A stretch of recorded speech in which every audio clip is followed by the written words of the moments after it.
தெய்வ கைங்கரியங்களை எப்படி செய்யலாம் அப்படின்னு அனுதினமும் யோசிங்க. கடவுள்கிட்ட, பகவான் பாபா கிட்ட ஒவ்வொரு நாளும் போய் கேளுங்க.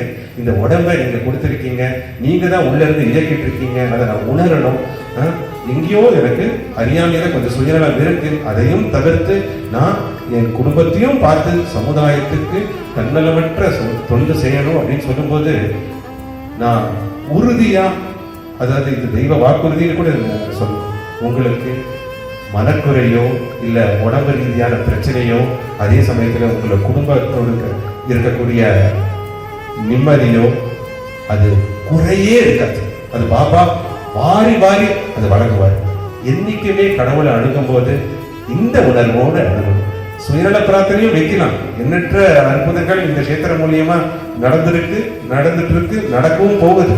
ஆனா அதையும் தாண்டி தன்னலமற்ற ஒரு உணர்வோட பாபாவை நெருங்கும் போது ஒவ்வொரு நாளும் பாபா உங்களை இயக்குறார், வழி நடத்துறார், வழிநடத்தியா இருக்கிறான்றத நீங்க கண்கூடா அது உணர முடியும். அதுவே பெரிய விஷயம்.